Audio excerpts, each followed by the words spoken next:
iron feet I'm on now.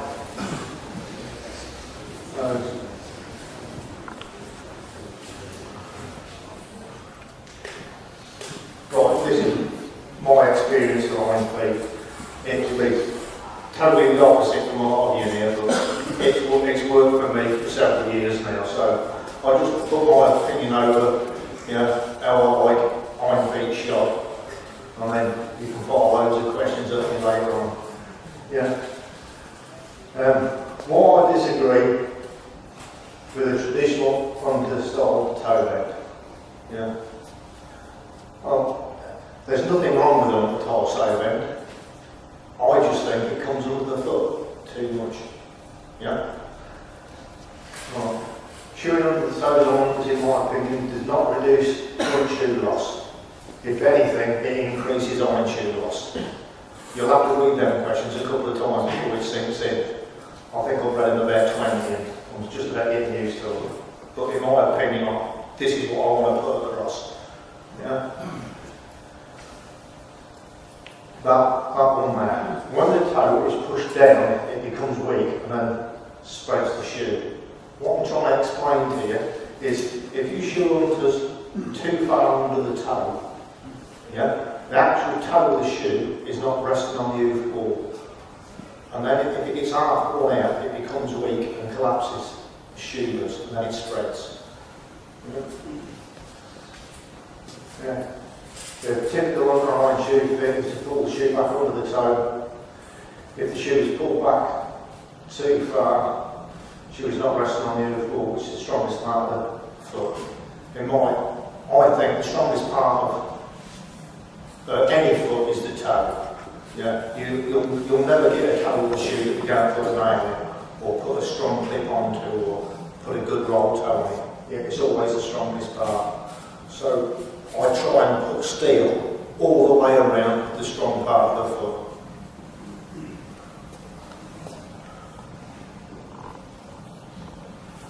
Yeah, shoemaking for the iron foot. A lot of the young lads have been to college and that. And then do balanced, yeah. Do balanced iron shoes fit iron feet?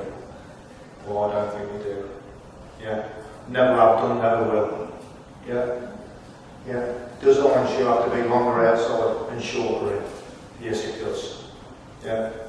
They can argue as much as they like, yeah. The colleges, one thing or another. Turning balanced iron shoes, whether the same inside or out, yeah, trying to fit them on feet, yeah, whether it's onto riding horse, anything, they don't fit. They fit if they're longer outside, or they're a lot easier to fit.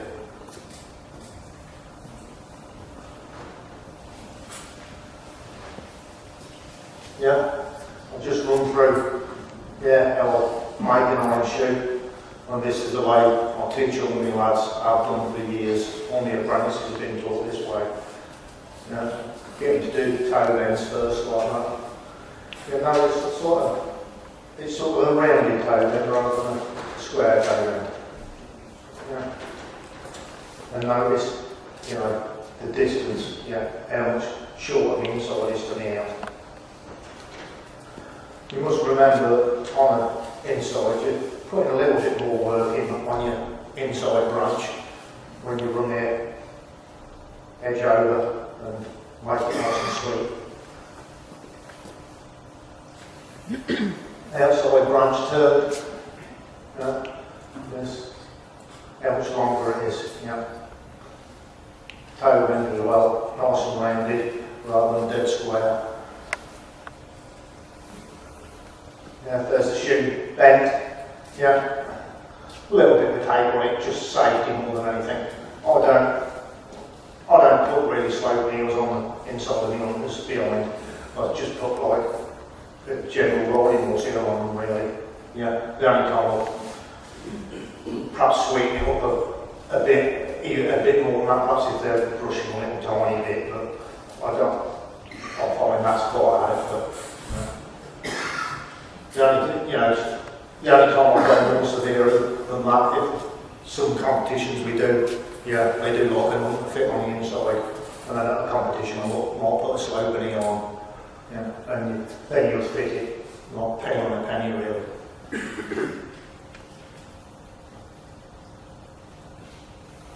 There we go. Typical Welsh shot.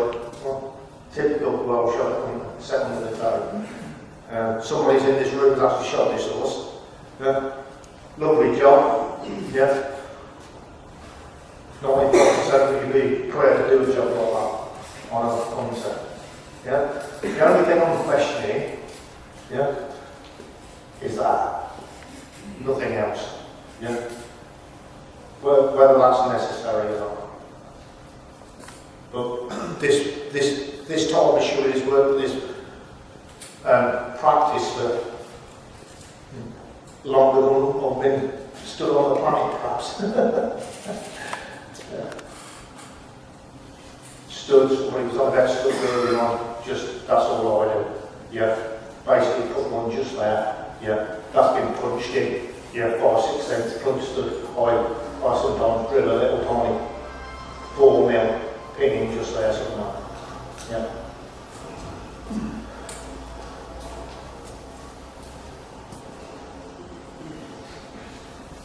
Right, this is the shoe-made shoe. Yeah. I think that come out, I think I bought these shoes, this style, I think they come out of this warehouse a few years ago actually. Yeah. Traditional machine-made shoe, left the square toe. Yeah. What I've done to the other one is just converted it a bit in the toe. Make it much rounder in the toe. Whether that's square and that's quite round. Yeah.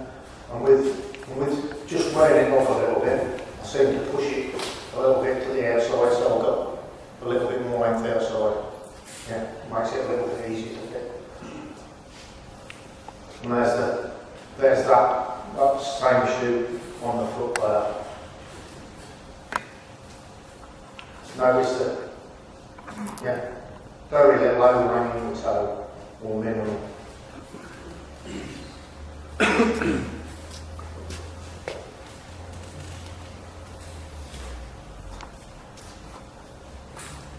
That's the same photograph you've seen before. I think this is the hind feet on the grey that we see before, but that's side hip comes on. Yeah, this is this horse behind.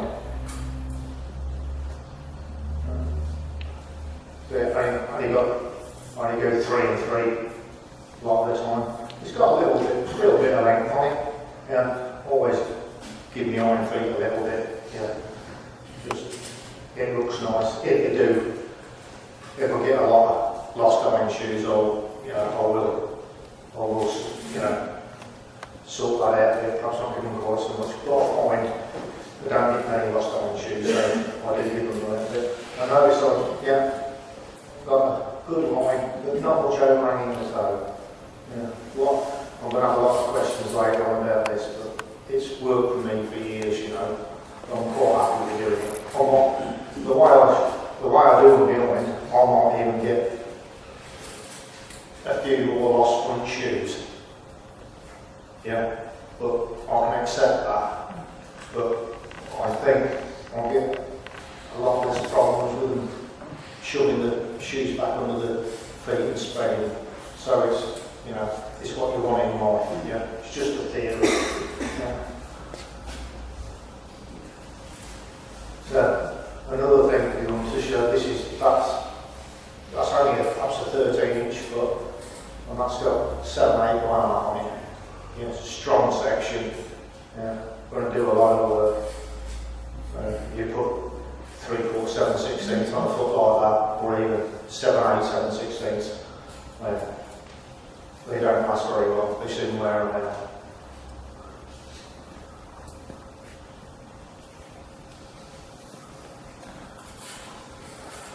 This is the horse, yeah, come back, that had been one up the back. I pulled the hind shoe off, yeah.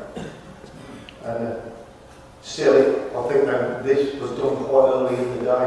Yeah, it got all day and come back like that. But there's still enough there, yeah, to get a shoe on it. Yeah, because it hadn't been overdressed and there was a bit of foot left on it. It just managed to get it through the day, and it's, yeah, and it's still got a bit of something that you can nail to anyhow, yeah, which is most important. I've fitted the shoe, and you can see where it lost a lot of wool around just there, and you can see where it's, yeah, broke it away there. But at least it got back, end of the day's on it, yeah, at least we've got a shoe on it, and now it on well. That's the most important thing.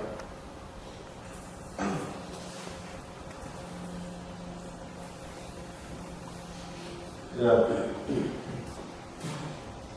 Somebody's got a smile on his face here. Yeah, it's my apprentice. I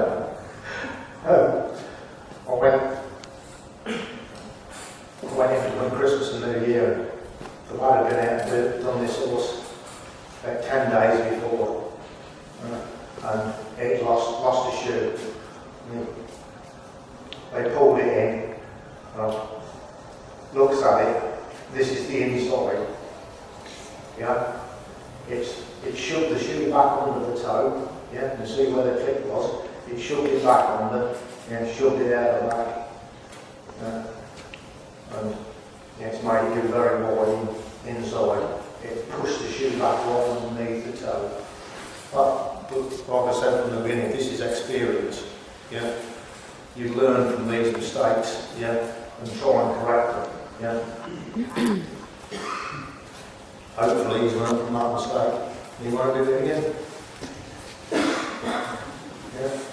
That was the shoe I took off. I had to do something with it because it was going hunting again New Year. So I took the shoe off. You can see what it's done. Yeah. Moved the clip. There were strong clips on the shoe. You can see how much meat there are on these clips. Yeah. Strong they were. Yeah. It still moved it a bit, pushed it out. And you see how it bowed the shoe. Yeah. Yeah. So this gap underneath the arm level handle. Yeah. It's moved it. Yeah. This all the way has been pushed upwards. That's why horses lose and spread on shoes. Because this has not been supported on the hoof wall. If the front toe of the shoe is supported on the hoof wall, the chances of them doing that is decreased by like 85%, if not more.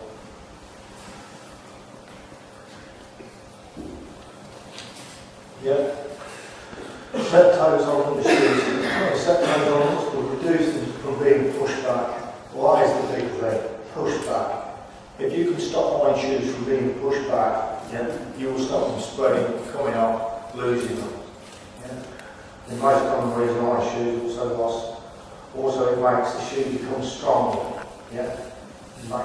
It makes it look like a piece of animal. Yeah. Piece of flat steel. Yeah. Piece of flat steel is weak. Very weak. You can bend it, get it with hammer and bend. You try and hit that with hammer and try and bend that. It takes a lot of power to do that. Yeah, that's a really strong piece of section that is there. And notice when I do put them on, I try and push this up in as far as possible. Yeah, push it up in the air and still try and keep as much bearing. Sometimes when you've got toes severe, all this on the inside of the web curls up as well. But I try and push it back down again in there. So it's nearly like somebody makes a little off the big stick break more than a set toe, yeah. Notice, yeah, strong clips again. Yeah, all shoes, it doesn't matter what sort of bottom you shoe. Yeah. I don't put weight clips on at the point which you might as well just put a little tiny roll toe on if you're putting clips on. I'm a great believer on putting good strong as well.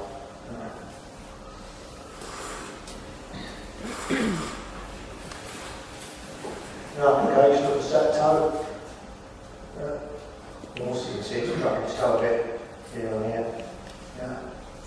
Looking at this foot, you might have thought, the shape of it. Yeah. It doesn't look so it's dragging its toe. It's got a nice shape to it. And look at the toe. Yeah. It's not square. It's sort of rounded. Yeah. And that's what I try and do with my shoe. I try and fit this up a little bit more around there.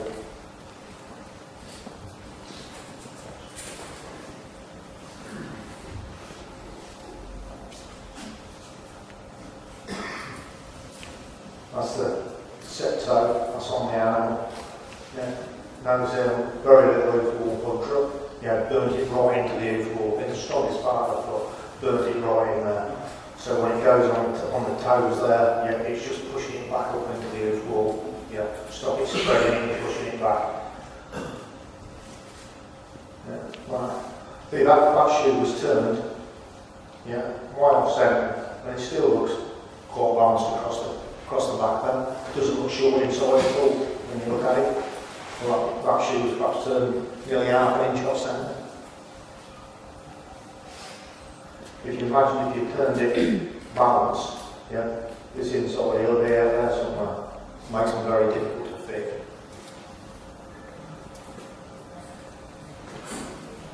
That's set down. That's on the floor. Not really. The clip's not burning that much, just resting really against the floor. Toe set on it well from there. So even though I've got not overdressed the feet, see how the hoof capsule still looks very strong and tight. It doesn't look long. The way it looks how it was dressed before, it looks like that it looked long, but it's not long at all.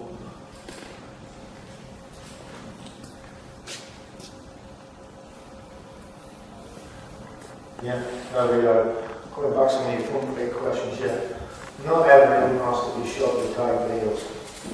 This is all stuck by shoe. He's only got one eye as well before start.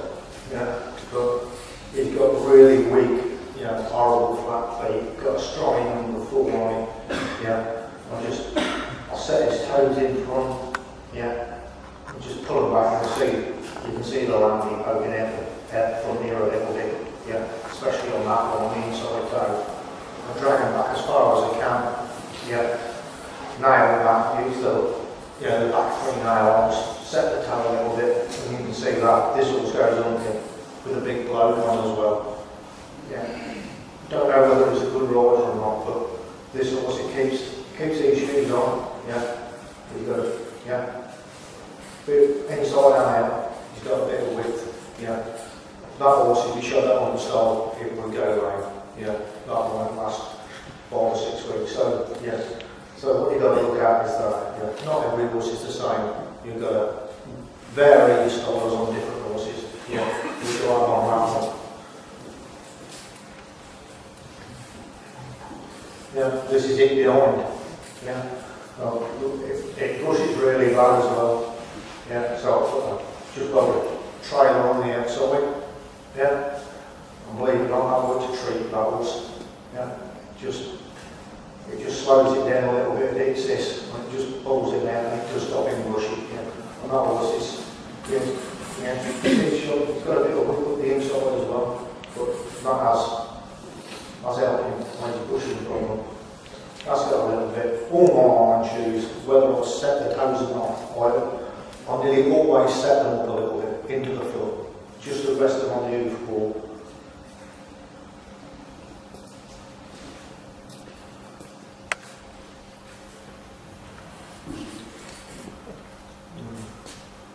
There you go, that's a Cottam shoe, just something different. This thing is starting growing in the back of its foot. I ain't got a clue what it is. Has anybody else seen anything like it? I've got one just like it. It's with a plate. I'll have.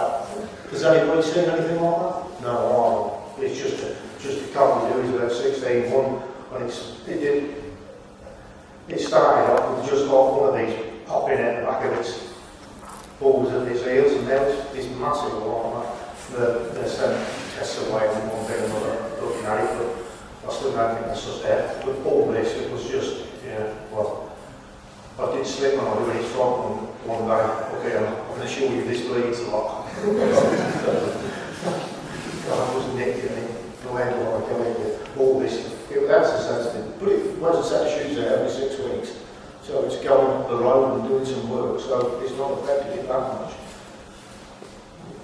And about 10 or 12 years ago, this was a very bad addictor as well. It had been to a lot of veterinary practices, messing about with about 8 cars on and all sorts. And I did chew it for 3 or 4 years, and then I went back around and started chewing it again. And the girls were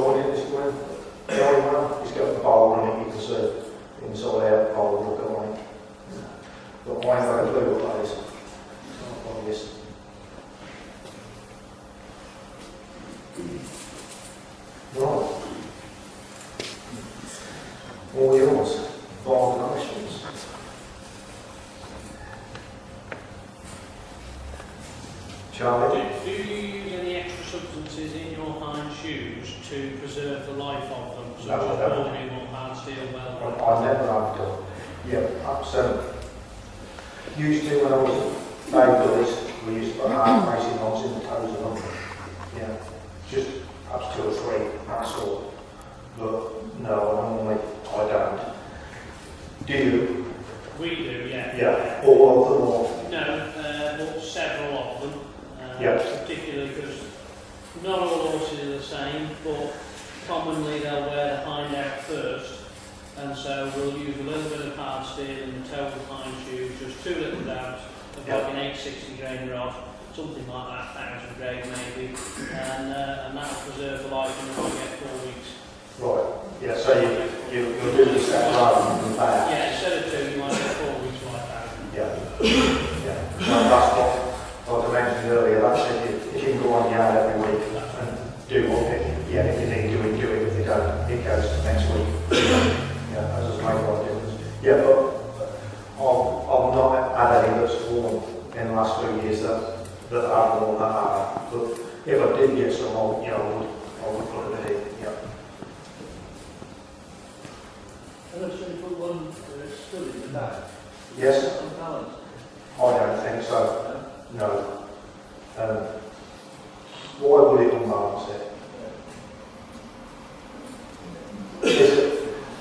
It's the natural reaction of the horse. When you're behind the horse following them the road, they're acting out.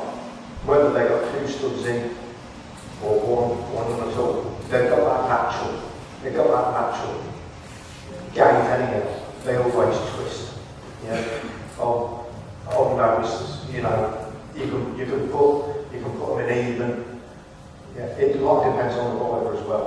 Yeah, if you get a good rider, if you put 1 stud in, yeah, they're happy with that. But if you get somebody who's not quite as confident, you put 2 in, and then they find it's okay. Yeah, it's a bit of a mind thing, isn't it? But I don't think 1 stud on the outside of the shoe makes any difference to the weight. Not as long as they're flush. That is the important thing. Yeah, as long as they're flush, it doesn't make any difference to the way they move. It might be, perhaps if it was walking up and down here on a complete plateau, how many horses do that? Very, very few.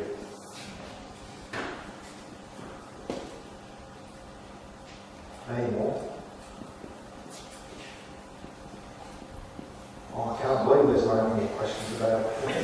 Have you got any preference where you see a stud in an outside in? Would you rather it halfway through the last minute? Yeah, I tend to. Yeah, that's right. Near where it is. Yeah, better third way down the outside branch. Yeah. I do vary a bit. Sometimes, sometimes you can drill them little pins in and you can put them in wherever you want. Yeah, sometimes go near the clip with them. Pop them in there, that'll give you a bit more. Yeah, that'll help a little bit as well for the way out. Yeah, probably where it wears hardest, Yeah. which very often is the outside clip, isn't it? Yeah. That region, so often it's there. Yeah. Do you put some in there then, John? Yeah. Very. We've got some that wear so heavy, they're so twisted, they wear so heavy on the outside. I will put 2 studs in the outside branch. One at the conventional place, and then one by the outside clip. Yeah. And John just said he sometimes puts 2 in, 1 at the heel, the normal place, and drop them down near the clip, just to give it a bit more wear. I'll get 3 weeks probably, or sometimes 4 instead of 10 days. Yeah. But that's all time going. I've got 3 weeks. Yeah. I remember when I was with David, there used to be a hunting yard around the corner from us, and there's horses used to come in there every 4 days. 4 days. 4 days it used to come in the shop. Ray, his name was. Yeah. They were absolutely, it was so out like that, and they were welded as well. Just obliterated, nothing left of them. Yeah. I used to put inch by half solid plain stamp on some hunters. I don't have any that need that at the moment, but it's still on. Yeah. Yeah, I have. In the past, we had a couple of hunters in the yard, but the boys' mum used to look after for a bloke, and I used to put like 3/4 foot on there. Concave was absolutely just the reason, the strength in it, there's just not enough strength in the concave material, yeah, to keep them on, so, but they have an equal out, which it's helped a lot on a lot of, you know, on a lot of horses. Yeah.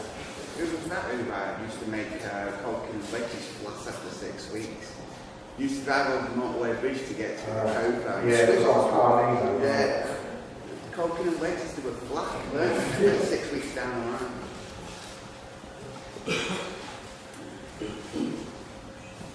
Any more? Who disagrees with that? What I do to my feet? There's some. I know somebody who does in here, but that's just a opinion of. I've done that one with you and I lost. No, you didn't, John. I'm going to do it again. You couldn't have lost because it works for you. It works for us. It works for you.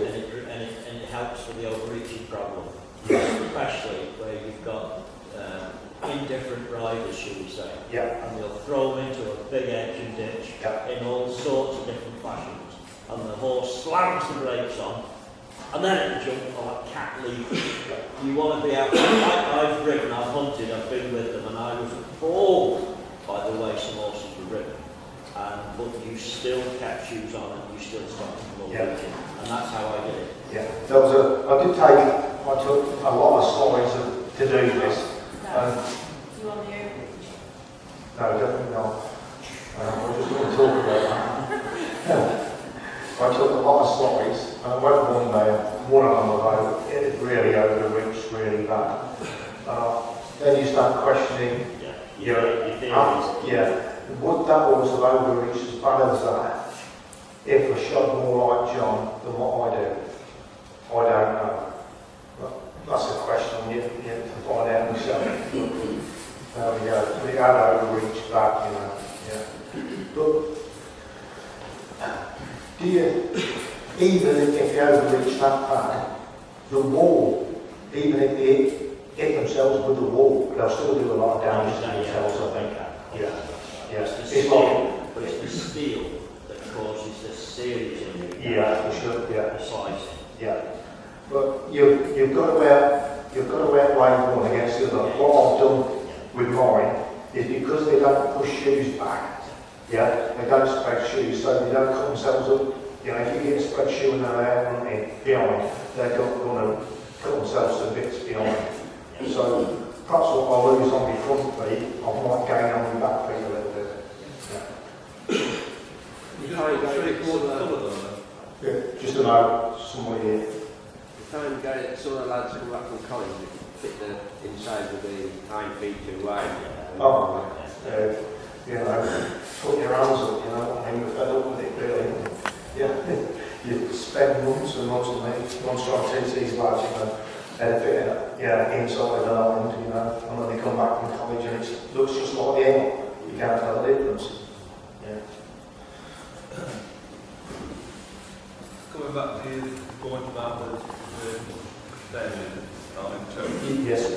Could you just put 3/4 full it on and probably get away with it? I think I have. You know, I've seen what you're talking about any time, but just put 3/4 full it on, a bit more strength. Yeah. And you can still set it back a bit now. Yeah. But not too. Yeah. Yeah. 3/4 full would be good, I think, something different. Yeah. Interesting. Yeah, it is. Like if you got someone that's wearing the shoes out really bad, like John asked, you know, you put a bit of flat on, you know, put study. Yes. Do you find you've got horses wearing shoes out quickly and you stick more weight on? Do you find they knock themselves about a bit more, especially when they get tired and running?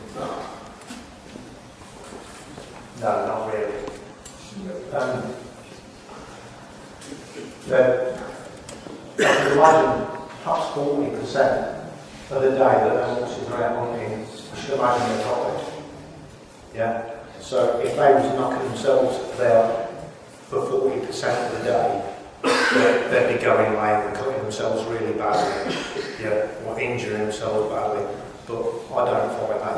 You see the odd one with an odd knock, but that's all. Most damage you see with hunters really is when they've been jumping through edges and thorns and like that. That's, yeah, more from the part that not so much to shoeing, it's what they're trying to get through that causes the most damage to them.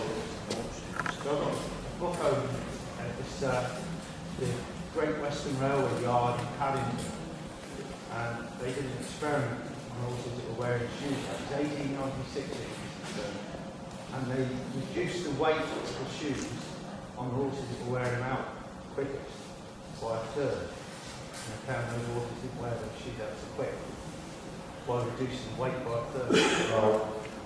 They were sticking whacking great big shoes on because they were wearing them out. And they, like I say, they reduced it by a third, and they found that those horses didn't wear shoes out so quick. Have you tried it? No. No. I wouldn't like to try it on the hunters. I would like to get, you'd perhaps now 7, 8, 3, 8 on them. They're 800 horses in this yard. They're fairly good. And out in the same conditions every day. Yeah. It was a good experiment. If you were, a lot depends on that. If you've got the same ride on almost every day, yeah. Perhaps they had the same I know ride. they were pulling, they were working. They were working with it, yeah. They were carting. Somebody else? Okay, beyond. Do you feel like you've watched the slides of this you're talking about, do you feel that the countries in which those horses are would differentiate the way you change? Will you ever change the style of shoe? You'll disregard whether you're on heathland, or whether you're on hill country, or whether you're on Exmoor, or whether you're in the fens. Would you recommend changing according to the conditions you're going? Yeah, definitely. That's what makes a good farmer. Yes, that's what I'm asking. Because Yeah. at the moment, I'm looking at this thinking, this is your general idea of shoe. Yeah. But I've been in several parts of the country, and every time I've done something, I've had to adapt the type of style of shoe according to the country you're in. Yeah.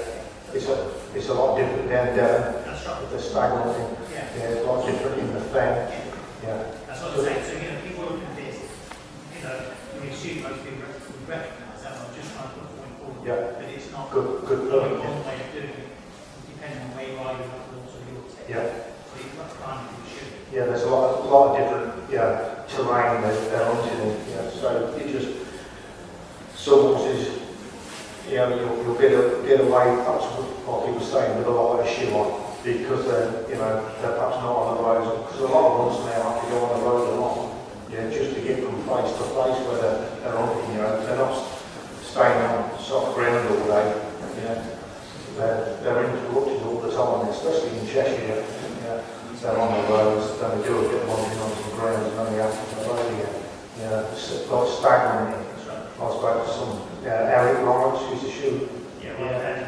Yeah, and he thought the way I shot on this was about an inch too long. Well, there you go. And it obviously was for him. Yeah, it was too long. They have to chew a lot shorter down there.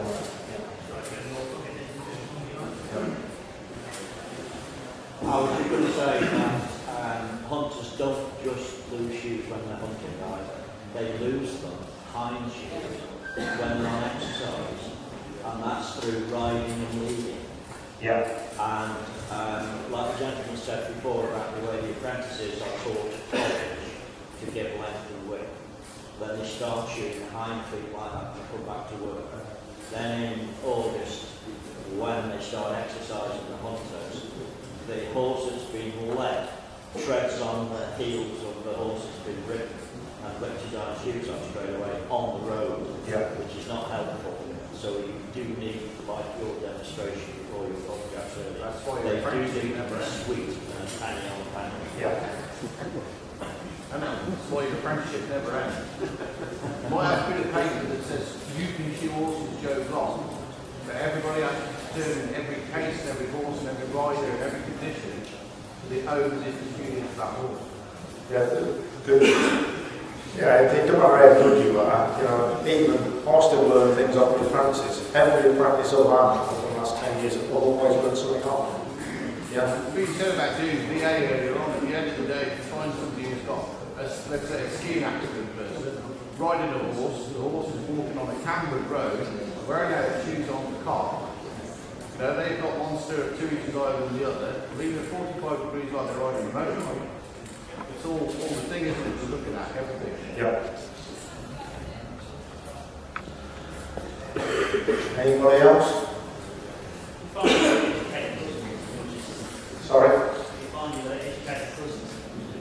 Yep. Yeah, you do, don't you? Yes. If you can quietly go there and shoot a horse, they're not going to stand for your Yeah. We've got chats about earlier on, you know, yeah, if you've got a good understanding of the answer, it does help a lot.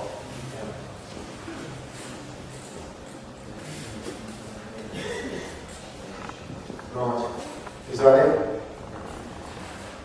I think Mr. Cottam would like you and Jane want you to go over there and spend some money, I should imagine.